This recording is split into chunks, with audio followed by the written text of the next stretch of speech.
We all ended up, at least with this, finding D to be this 93.5 miles. Now, the second part, what bearing back to the port? So what is this angle from the north-south to that original line to go back? So that's going to be our bearing. That's going to be the heading we're going to need, the angle we need to find. Well, that's going to be a little bit difficult to find directly, but if we could find this angle here between that second path after the turn and the angle going back, we can go ahead and do that, because with the alternate interior angles, with that being 70 down here, this angle from that path to the north is 70. So the path to the north is 70. If we could find the angle inside here, we could then subtract to get this. Well, this angle inside here is just this angle in the triangle. Well, now that we have this being 93.5, yeah, we could use the law of sine. So now let's call this, what do we call it? S for where the ship was, this was the turn, and this was the port. So the sine of 145 over the 93.5, sine of S over 45. Yeah, notice the 45 is still opposite. So after you go ahead and solve everything, we get inverse sine of 45, sine of 145 over 93.5. I'll rewrite that for you.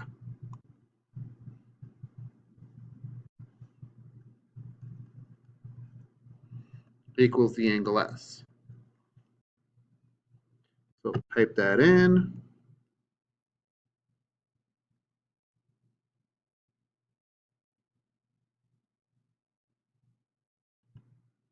And 3.5, close it, and we get 16.0 degrees. So that's this angle right here. That's this one right in here is 16 degrees. So focus in on it. 16, that whole thing is 70. What's that? Yeah, 70 minus the 16.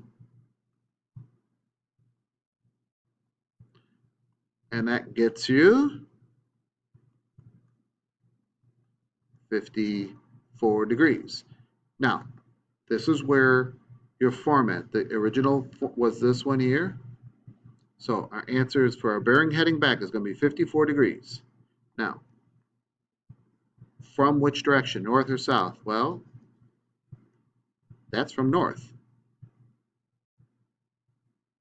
And are we going east or west of north?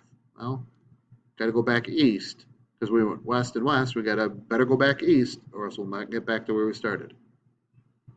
So that's the format how we would write that.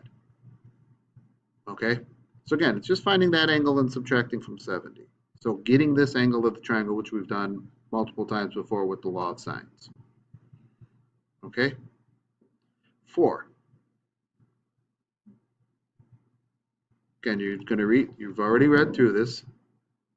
I'm not going to read, so here is the field, and I don't know what that looks like. So one edge, we'll call this edge A. And here's the farmer.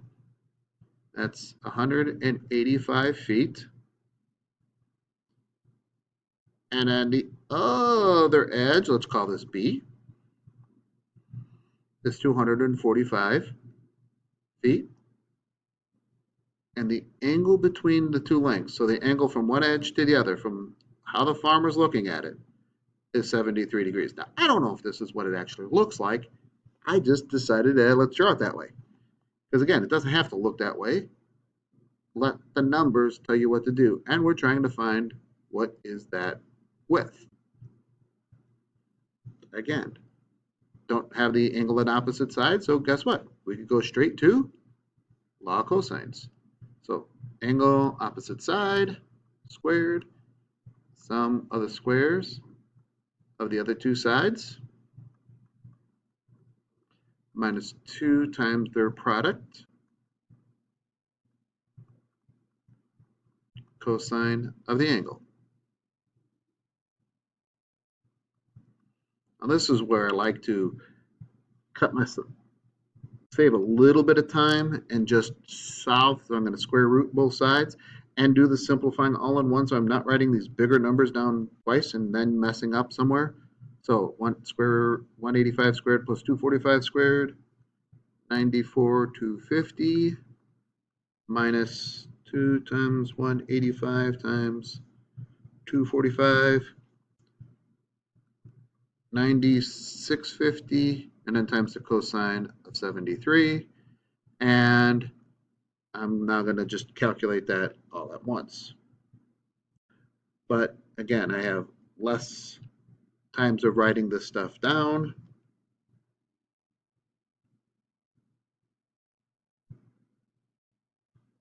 And we get 260.3 feet wide.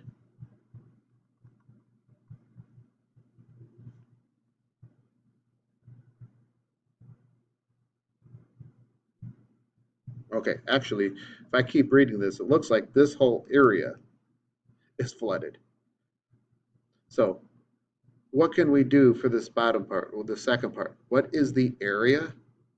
How can we get the area of a triangle? The area of this triangle. Well, got a couple. We got the old standby, which is 1/2 base times height. Well, the old standby for 1/2 base times height, we would have to find what that height is right here. This height. And go ahead and find that using this right triangle. If that's the case, we would be using opposite hypotenuse. So that would be the sine. So the height, just the same height as we did with the law of sines, that height would turn out to be 185 times the sine of 73. And if we had the base of 245. Now, so we could do that. So the area then, 1/2, 245, 185 times the sine of 73.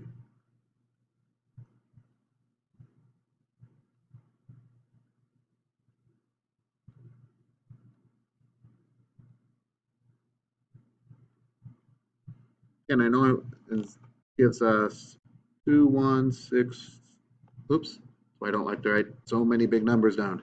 21672.3, and this was feet times feet, square feet. Now, notice if we have this set up all the time, where we have this side angle and then the side, we're always going to create the height the same way. Drop one altitude, use that right triangle to get, so one of the sides turns out to be the hypotenuse, so the height is always going to be that times the sine of the angle, the in-between angle. So we could actually go ahead and use something called this side angle side formula.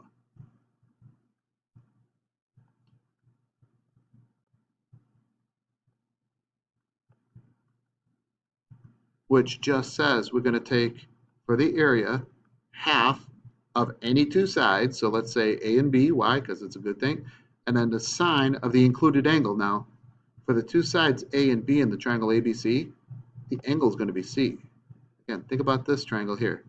A, B, C, side A, side B, the included angle. What angle is in between these two sides? Yeah, C. And notice that's what we have here.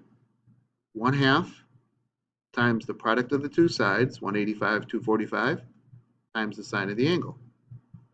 So you could use that as a shortcut if you have this side angle side set up for the area of a triangle.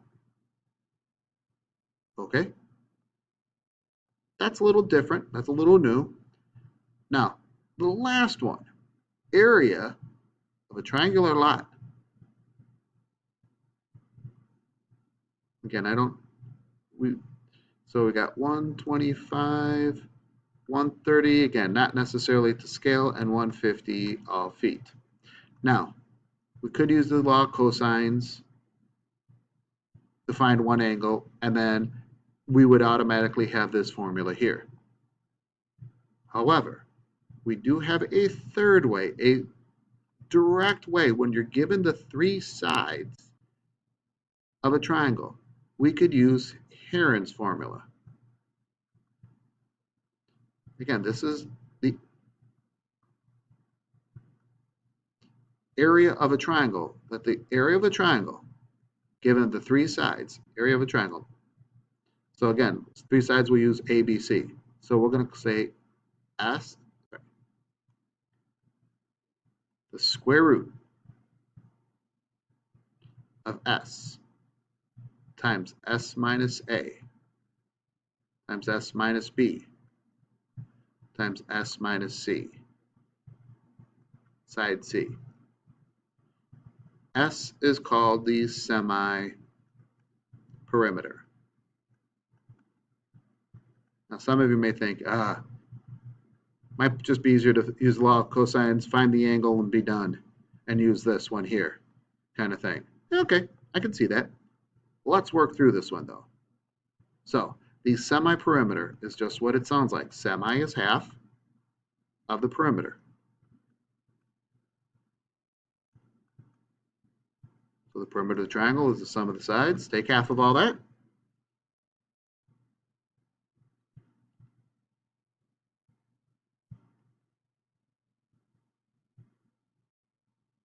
And we get 202.5.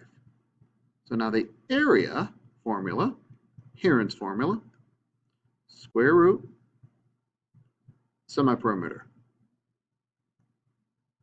So the semi-perimeter times. Now, the difference between the semi-perimeter and each of the three sides. Now, I didn't label any of these A, B's, and C's, but so 202.5 minus one side times 202.5 semi-perimeter minus a second side. 202.5 the semi-perimeter minus the third side. I'm going to take the square root of all that. Now, I could understand some of you may be going, okay, I'm not going to want to type all that in. Me neither. Well, I could, but. So 202.5 minus 125 is 77.5. 202.5 minus 130. 72.5. 202.5 minus 130, 52.5. And now I just multiply all those out and take the square root of all that. So again, square root 202.5 times 77.5 times 72.5 times 52.5. Enter. So 7728.8 square feet. Now, many times this is the calculations used. If they could find that, because they don't want to do the calculations to get the angle with the law of sines. They could just measure it, plug it into the formula, and ta-da, they're done. By the way, the units do work out. If we do want to take a peek at it, because this is feet, this is feet, feet, feet. So the square root of feet to the fourth is feet squared. Okay? Well, go ahead and try the rest of these, finish them up. We'll keep working on them.